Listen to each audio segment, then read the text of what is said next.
Hey guys, today I checked the weather and it's a hot one. It's like 90 degrees and it's only noon.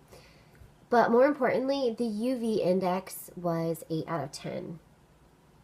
So your chances of getting a sunburn today are very high. And I just thought it was the perfect opportunity to get on here and share a little bit with you guys about protecting your skin from the sun.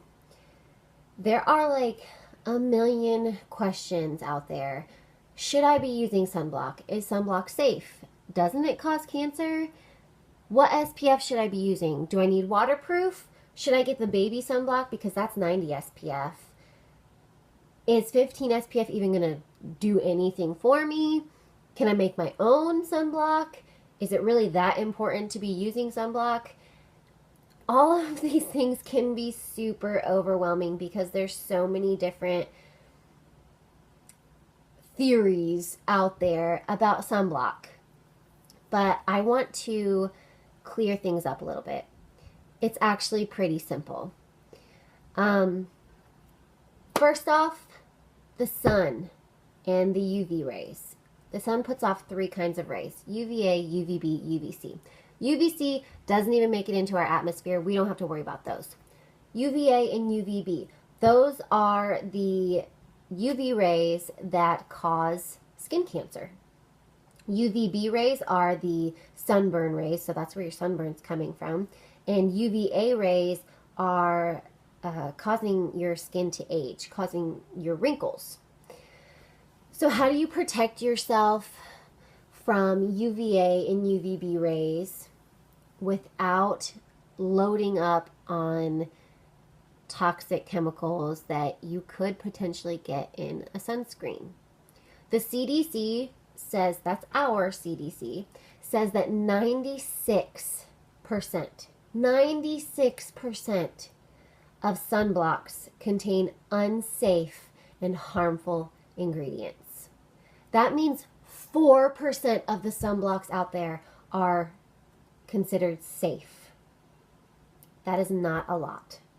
So I'm going to talk to you guys about what ingredients to be looking for or to be avoiding if you're buying sunblock from the store, and what ingredients you should be using if you're going to make your own sunblock, okay, which is pretty easy. So when you go to the store and you're looking at sunblock, there's like 500 different options. There's like 30 SPF and 90 SPF for the babies and 50 SPF. First of all, what is SPF and how much do I need? SPF is the sun protection factor. So SPF is referring to blocking the UVB rays, okay? If you pick up a bottle that says 10 SPF, that is going to block 90% of UVB rays. 15 SPF is going to block 93% of UVB rays. And 30 SPF is going to block 97% of UVB rays.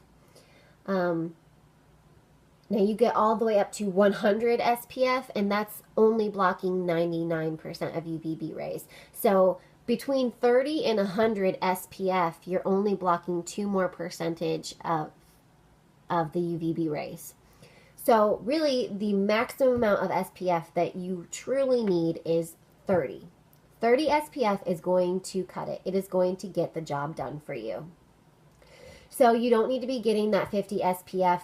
Generally, once you get above 30 SPF, the amount of ingredients that are going into that product are going to increase a ton, and most of them are going to fall under that unsafe list that the CDC is talking about. So 30 SPF or below is going to be good for you.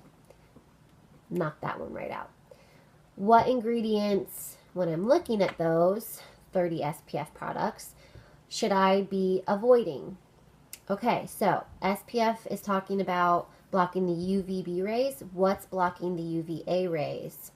There are two main ingredients for sunscreens that are blocking UVA rays. That is zinc oxide and titanium dioxide. Okay, those are the two most common. And those two are most common because they are blocking UVA waves all across the spectrum up to 400.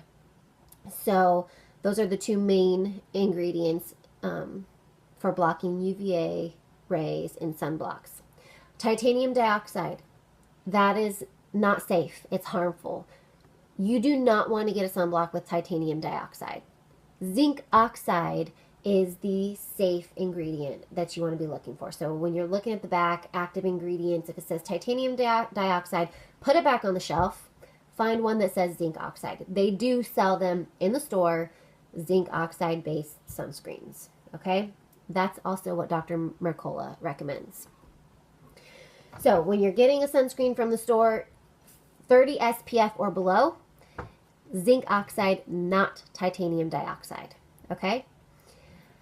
If you are making your own sunscreen at home, which is fairly simple, you guys, I'm going to go over a couple ingredients that you might want to use, and then I'll tell you how I made mine. For blocking the UVA rays, you can purchase zinc oxide online. I'm not sure if you can get it locally around here. I did get mine on Amazon, but I purchased non-nano zinc oxide and used a tiny bit, and that does the job. It needs to be 5% of your entire contents, so you should be able to do the math on that. As far as blocking the UVB rays, you're looking at a few different products that offer natural SPF. Red raspberry seed oil. That's going to give you about 28 to 50 SPF. That's a pretty big range there, but it really just depends on the quality of the red raspberry seed oil that you get. But even if you did get something that isn't the best quality, it's still going to offer about 28% or 28 SPF, which if 30 is the highest you need, 28 is like almost there. So you're at least blocking probably 96% of the sun's UVB rays. Another one would be carrot seed oil, and carrot seed oil offers 38 to 40 SPF, which is more than enough. Now don't get that confused with carrot seed essential oil. That is actually a different product. No essential oils contain natural SPF. Red raspberry seed oil and carrot seed oil can be a little bit pricey. You can find them locally, usually in a health food shop, or you can find them online.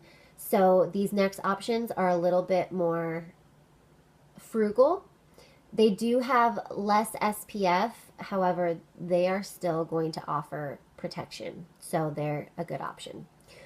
Wheat germ oil is going to give you 20 SPF. Shea butter is going to give you about 4 to 8 SPF, and coconut oil is going to give you around 5 to 10 SPF. So any of those or any combination of those are going to be great for your base for your homemade sunblock. All right, now I made my own sunblock. This is just a little 2-ounce jar, but my entire recipe makes 8 ounces. So I'm going to go over that with you really quick. I used shea butter, coconut oil, beeswax, and zinc oxide. Okay? 1/4 cup of shea butter, 2 tablespoons of coconut oil, and 1 tablespoon of beeswax. Put it all in a double boiler and melt it down. It does take a while. It takes probably like 20 minutes. Beeswax takes a while to melt down, especially if you don't have the little tiny pellets. It'll take even longer. But melt all of that down. Once it's all melted down, you can take it off and let it cool to room temperature. Once it is cooled to room temperature, then you're going to want to add about 1/2 tablespoon of zinc oxide. I used non-nano zinc oxide. This is a super, super fine powder, so it's best if you wear a mask, just something over your mouth so that you're not breathing it in, because it really is a super fine powder. And you're just going to want to mix that in. You can use a hand mixer, and it'll whip it up as well, which makes it a lot easier to apply. Otherwise, it's going to be pretty solid. Once you add that zinc oxide in, you're done. You can add essential oils for fragrance if you like, or for other added benefits. Just make sure that you're not using a photosensitive essential oil, because that would just be silly if you did. And then just make sure you put it in a container that has a lid so that you can seal it, and that's it. And I used that on my 11-month-old the other day. We had a 7 UV index that day, 7 out of 10, and he did not get any sunburn at all. So it worked perfectly for us. And I hope that you guys learned something today. Please protect yourselves from the sun. And if you want to try out the recipe, I encourage it. Oh, so my recipe, it's 10 SPF.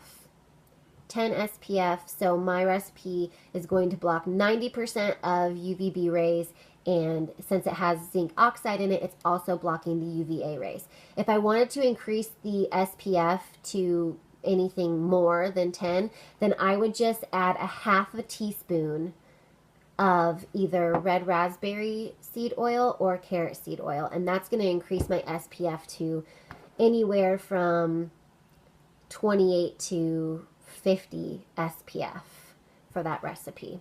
So yeah, I hope you guys learned something. I hope that you really do value protecting your skin and your children's skin, and let me know if you guys have any questions.